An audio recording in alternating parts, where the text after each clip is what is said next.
Hola chicos, bienvenidos de nuevo a mi canal. Hoy vamos a hablar sobre un caso de crimen verdadero relacionado con J-Pop. Sé que tengo una serie en mi canal llamada K-Pop Crime, Time and Controversies, pero en realidad también hay muchas historias locas en J-Pop, probablemente incluso más que en K-Pop, para ser honesta.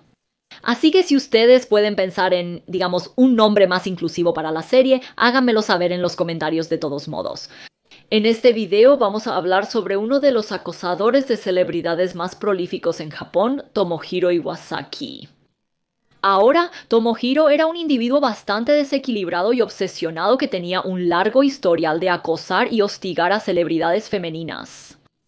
Pero a pesar de recibir numerosas quejas de diferentes celebridades sobre su comportamiento espeluznante, la policía no hizo absolutamente nada para detener a Tomohiro o proteger a las víctimas, porque simplemente no creían que el acoso fuera una amenaza seria. Eso fue hasta que Tomohiro terminó apuñalando brutalmente a una de estas víctimas, una ídolo llamada Maju Tomita. Este caso honestamente me hace hervir la sangre y estoy bastante segura de que ustedes van a estar tan molestos como yo para cuando terminen de ver este video. Tomohiro Iwasaki nació en 1988 en una familia de clase media en la ciudad de Isazaki. De hecho, era el más joven de 3 hijos, y por lo que puedo decir, parecía tener una infancia relativamente normal.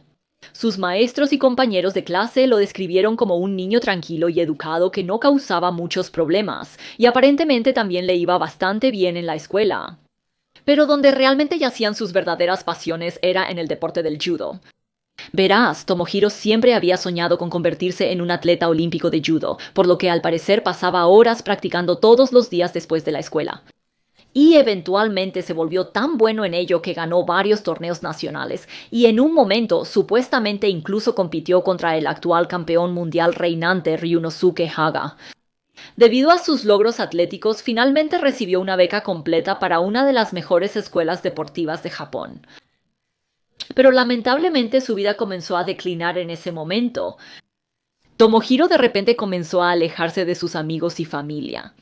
Ahora obviamente siempre había sido una persona tranquila, pero ahora estaba casi completamente silencioso durante días seguidos. Y debido a esto, no es sorprendente que luchara para hacer amigos en su nueva preparatoria. El problema se agravó tanto que tuvo que renunciar después de solo unos meses. Luego intentó volver a inscribirse en otra preparatoria, pero enfrentó los mismos problemas y tuvo que abandonar una vez más. Pero quizás aún más preocupante fue también alrededor de este tiempo que Tomohiro renunció completamente a sus sueños de toda la vida de convertirse en un atleta de judo.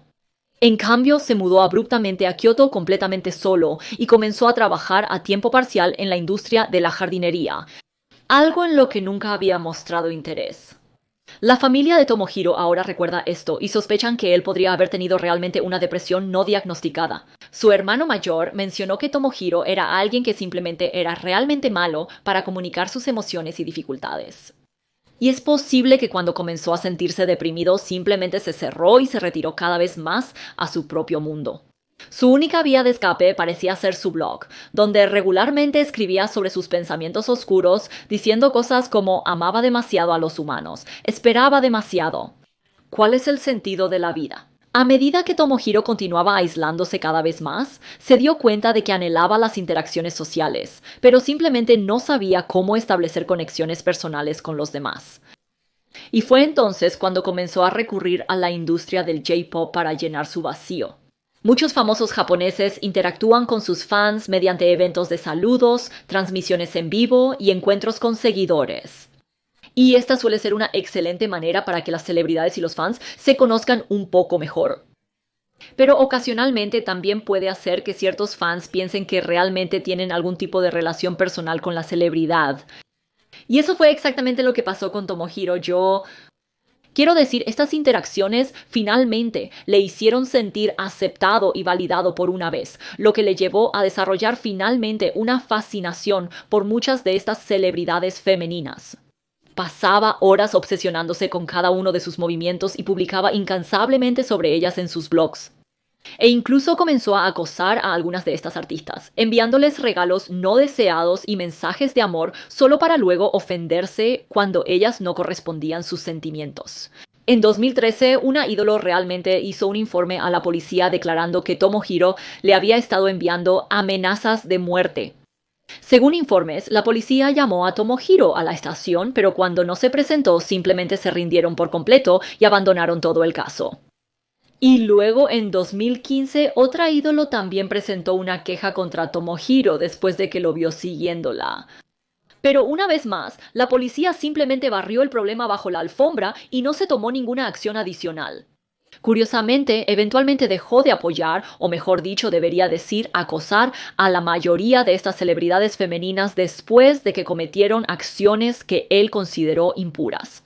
Tomohiro estaba obsesionado con la idea de la pureza, y aunque él mismo a menudo objetivaba y sexualizaba a las celebridades femeninas en su blog, odiaba cuando ellas realmente abrazaban su propia sexualidad. Un ejemplo de esto sería la actriz Ai Hashimoto. Tomohiro había sido en realidad un fan de Ai durante más de 3 años, pero cuando Ai admitió que disfrutaba viendo pornografía, Tomohiro se indignó. Y él hizo una publicación en su blog declarando que ya no podía apoyarla. Escribió que sabía que Ai Hashimoto tenía un temperamento pervertido desde hace mucho tiempo. Pero cuando vi un artículo que decía que ella estaba adicta a la pornografía romántica, realmente me desagradó. También criticó a Rino Sashihara, miembro de AKB 48 tras verse envuelta en un escándalo amoroso.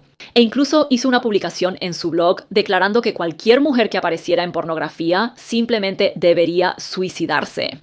¿Qué hermano? ¿De qué estás hablando, hombre? Pensarías que seguramente alguien con tan altos estándares morales se mantendría fiel a esos mismos principios, ¿verdad? Bueno, no, porque adivina quién protagonizó un video porno. Así es, Tomohiro lo hizo. Ahora, cuando vi esto por primera vez, me preguntaba, y probablemente tú también te lo estés preguntando, ¿cómo alguien tan torpe como Tomohiro se convierte en una estrella porno? Bueno, resulta que el video en el que apareció se llamaba en realidad Yui Hatano, y los verdaderos aficionados se ponen en acción. Y, como el nombre lo indica, toda la premisa de este video es que todos estos hombres se supone que son vírgenes amateurs que nunca han tenido ninguna experiencia de relación con mujeres. Y en realidad se habían ofrecido voluntariamente para estar en esta película gratis para básicamente tener su primera experiencia sexual. Quiero decir, ¿el porno japonés es simplemente algo más? Pero sí, si no era ya lo suficientemente obvio, esto es solo una confirmación adicional de que Tomohiro no tenía mucha experiencia con las mujeres, lo que también podría haber contribuido a su comportamiento de acoso. De hecho, también escribió sobre esto en su blog, afirmando que había estado estudiando y leyendo sobre el amor. E incluso se había registrado en un sitio de citas, pero aún no podía conocer a nadie. Y así, en este punto, Tomohiro estaba en sus últimos 20s y se sentía muy solo. Anhelaba con desesperación tener una pareja. Sin embargo, todas las celebridades femeninas a las que se había acercado lo habían ignorado o, peor aún, lo habían denunciado a la policía. Fue entonces cuando Tomohiro se dio cuenta de que quizás estaba apuntando un poco demasiado alto. Después de todo, la mayoría de las mujeres por las que estaba obsesionado eran celebridades de renombre que probablemente ya tenían miles de fanáticos masculinos compitiendo por su atención. Tomohiro llegó a la conclusión de que probablemente necesitaba apuntar a mujeres que fueran un poco más realistas, un poco más alcanzables, supongo podrías decir. Y fue entonces cuando puso su mirada en la industria de ídolos underground. Para dar un poco de contexto, los ídolos underground son básicamente ídolos menos conocidos que se presentan en lugares pequeños, como restaurantes y convenciones. Y debido a que tienen bases de fans tan pequeñas, suelen interactuar mucho más con cada uno de sus fans.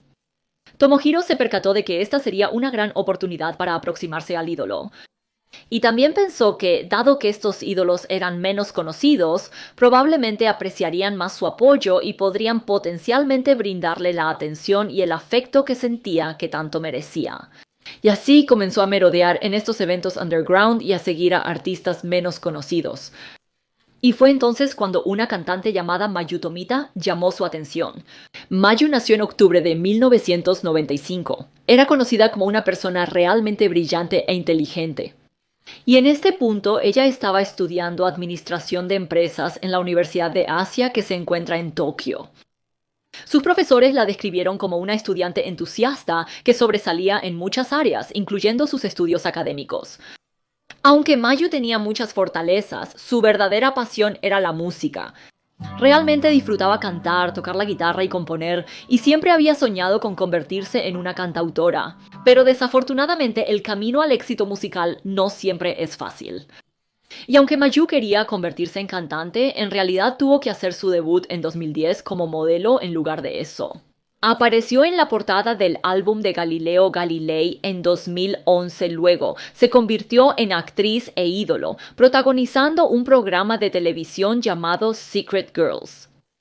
Este programa era algo similar a Hannah Montana y trataba sobre un grupo de chicas que llevaban vidas dobles como estudiantes normales, mientras también eran un grupo de ídolos. Esto fue realmente lo más cerca que Mayu llegó a convertirse en cantante, y el grupo ficticio en realidad llegó a actuar en varios eventos musicales.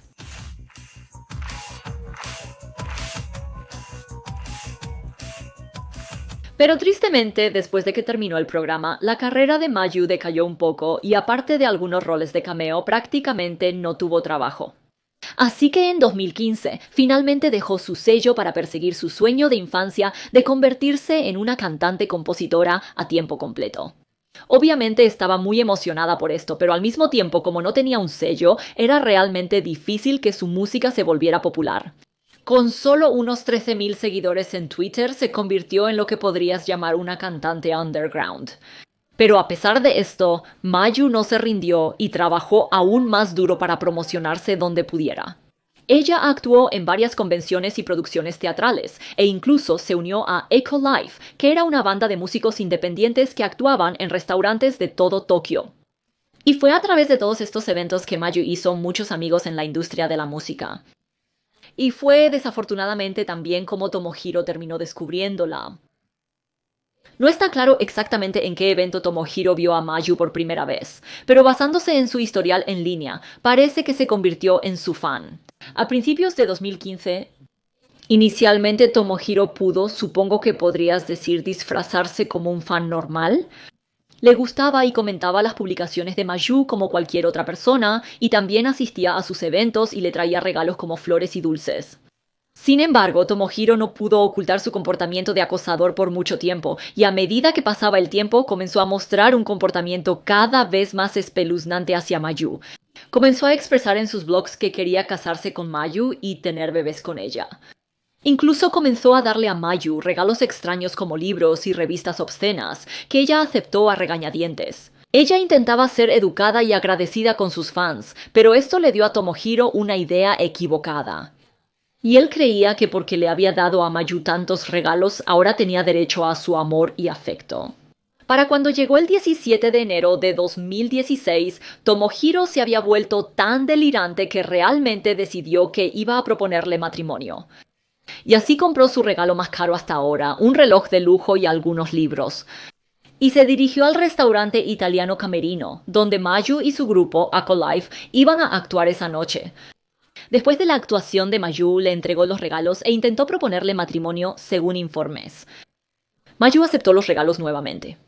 Y le dijo a Tomohiro que obviamente no podía casarse con él, pero que en realidad tenía un Twitter, y si él quería, podría seguirla allí para más actualizaciones. Tomohiro estaba absolutamente encantado con esto.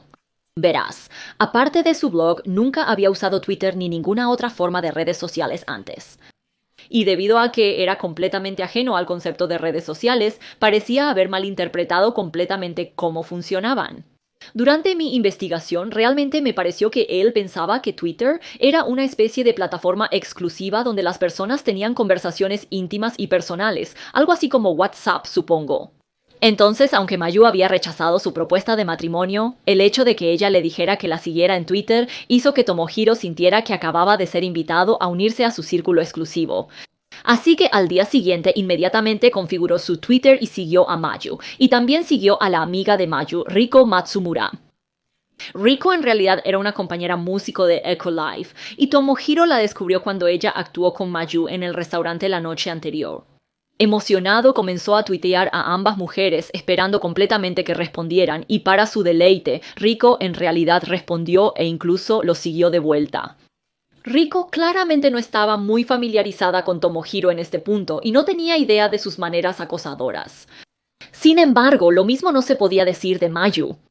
Tomohiro había sido fan de Mayu durante más de un año en este punto, y su comportamiento cada vez más espeluznante había estado molestando a Mayu durante bastante tiempo.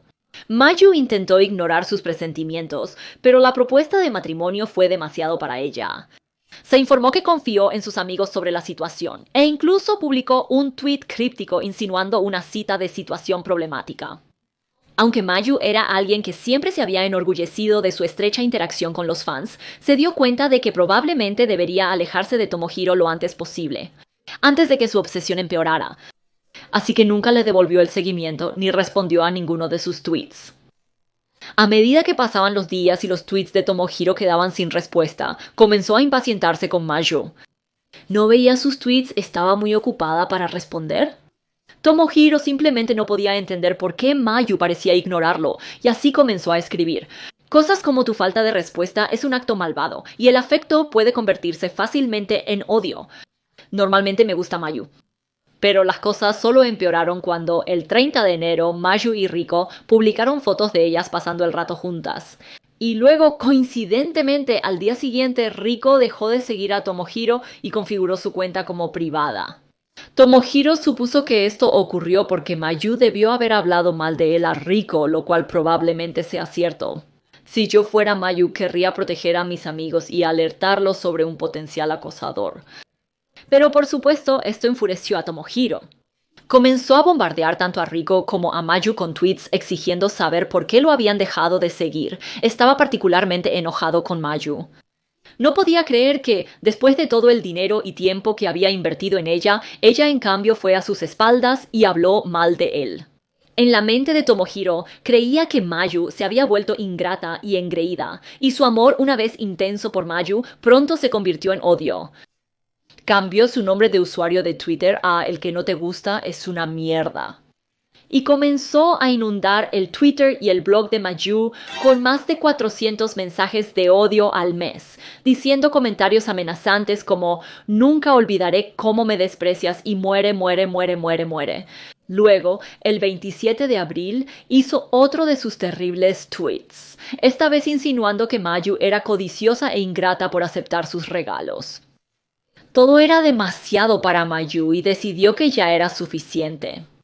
Francamente, ella ni siquiera quería los regalos de Tomohiro para empezar, y ahora que los estaba utilizando como palanca contra ella, decidió que simplemente estaría mejor devolviéndole sus regalos para que ya no le debiera nada. Así que al día siguiente envió por correo el reloj de lujo y varios de los libros obscenos de vuelta a Tomohiro. Pero cuando Tomohiro recibió este paquete, simplemente se enfadó aún más. Sintió que Mayu lo había humillado y rechazado al devolver los regalos, y por despecho comenzó a exigir que Mayu devolviera cada uno de los artículos que él le había dado, incluyendo las flores, dulces y otras cosas de hace meses. Incluso comentó este mensaje en la publicación de Mayu que sin que nadie lo supiera, resultaría ser una advertencia escalofriante de los eventos por venir. Finalmente, Mayu terminó bloqueando a Tomohiro esa tarde, pero él se negó a rendirse y comenzó a acosar a una de las amigas de Mayu, una cantante llamada Yamagata Momoko. En cambio, inundó despiadadamente el Twitter de la pobre Yamagata con innumerables, y quiero decir innumerables mensajes exigiendo que le dijera a Mayu que devolviera todos los artículos restantes. El 29 de abril, él escribió: "Dile a Mayu que la encuentre, que devuelva todo". El 1 de mayo, él mencionó que aún no ha devuelto algunas cosas. "Dile que las devuelva todas". 2 de mayo, "No he recibido mi paquete". ¿Qué hace Mayu para encontrarse con ella? 3 de mayo, "Regresa pronto". 4 de mayo, "Regresa el 6 de mayo. ¿Por qué no el 7 de mayo? Ya pasó una semana. ¿Por qué no devuelven mis regalos?". Quiero decir, él simplemente seguía y seguía hablando de sus estúpidos regalos. Y sinceramente, cuando estaba leyendo esto, estaba empezando a molestarme bastante. Él actuaba como si sus obsequios fueran lo más valioso del mundo. Cuando seamos realistas, quiero decir, ¿quién incluso quiere sus revistas obscenas? De todos modos, en este punto, Mayu obviamente se sentía aterrada, y su familia también estaba realmente preocupada por su seguridad. El 4 de mayo, su madre intentó denunciar a Tomohiro en la estación de policía de Kyoto. Asumió que esta sería la estación de policía correcta para denunciar, ya que Tomohiro estaba ubicado en Kyoto.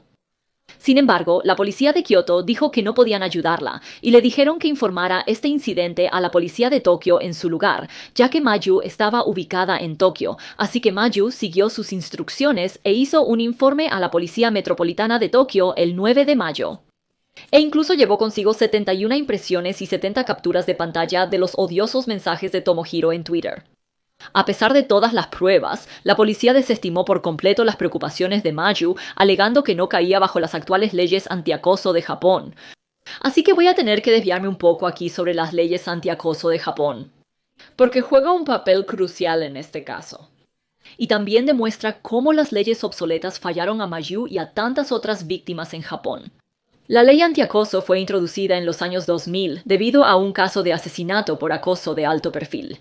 La víctima había reportado varias veces a la policía sobre su acosador que la perseguía a donde fuera. Pero la policía en ese momento no pensaba que seguir a alguien constituía una amenaza física.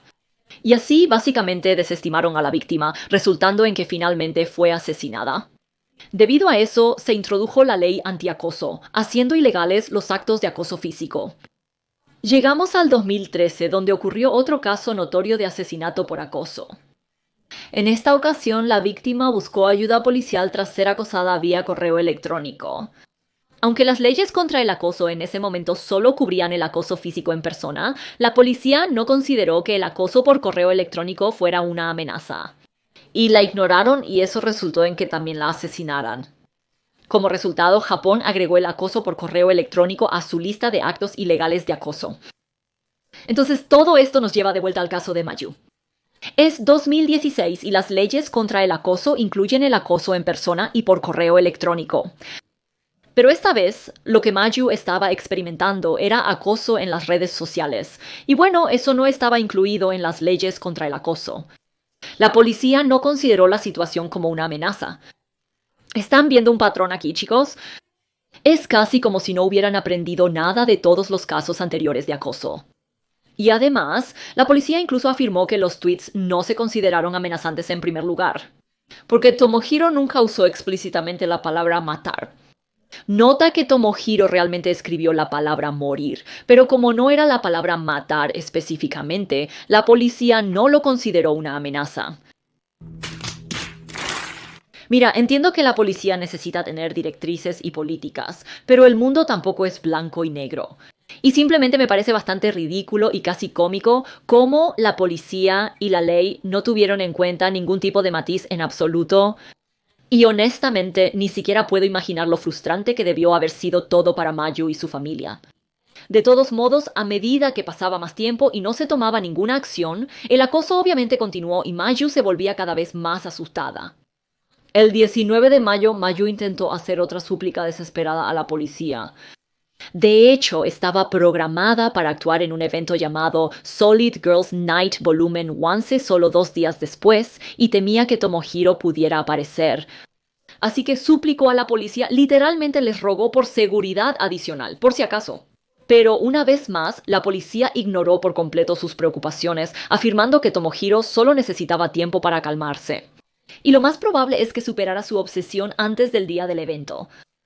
Pero por supuesto estaban equivocados. La obsesión de Tomohiro con Mayu no se había calmado. Si acaso, su odio por Mayu parecía escalar a medida que pasaban los días. Y en este punto, él realmente se había vuelto tan desquiciado que quería matarla. Así que cuando se enteró del evento Solid Girls Night Volumen 11, obviamente pensó que esta sería la oportunidad perfecta para ejecutar sus planes. Y así compró un cuchillo de bolsillo de 8.2 centímetros en línea y comenzó a planificar su ataque. Finalmente llegó el día del evento. Fue el 21 de mayo 2016. Y esa mañana, Tomohiro agarró su cuchillo de bolsillo y salió de casa a eso de las 7 a.m., viajando durante más de 3 horas hasta el oeste de Tokio, donde se encontraba el lugar del evento.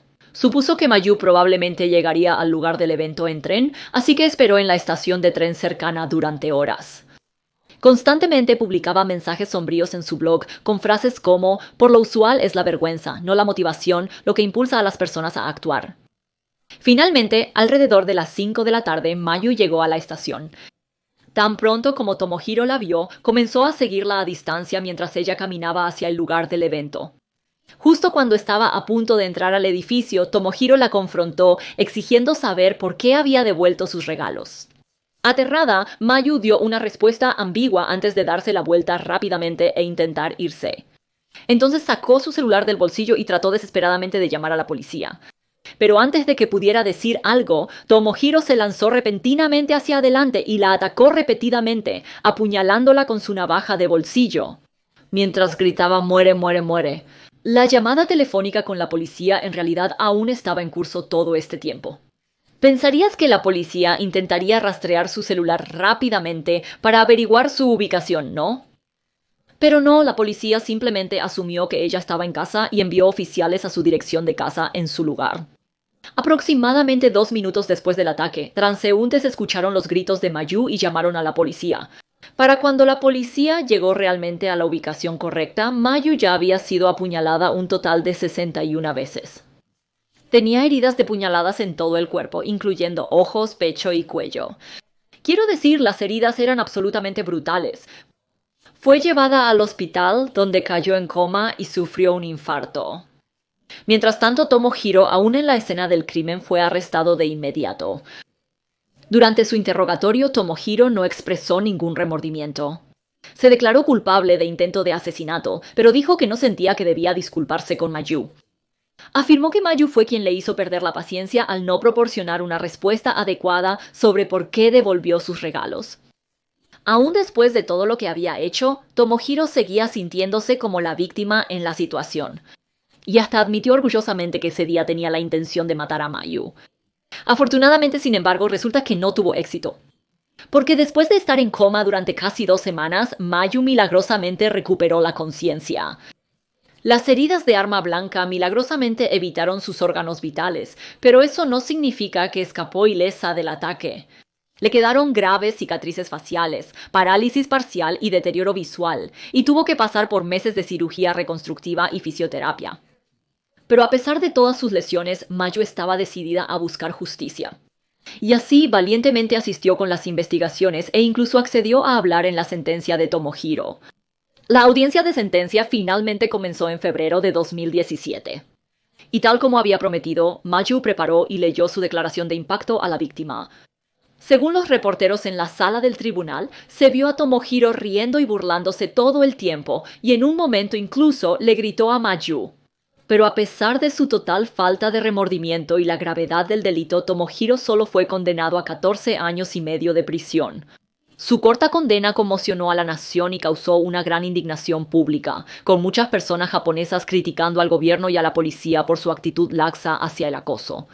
En 2019, la misma Mayu terminó demandando al gobierno metropolitano de Tokio por su negligencia e inacción. Durante su demanda, destacó cómo había muchas otras víctimas de acoso que habían sido ignoradas de manera similar por las autoridades. Y esperaba que su caso hiciera que la policía reevaluara su actitud hacia el acoso, particularmente cuando se trataba de acoso en línea. El incidente completo finalmente impulsó al gobierno japonés a revisar sus leyes contra el acoso, y la definición de acoso se ha ampliado desde entonces para incluir todas las formas de acoso en línea.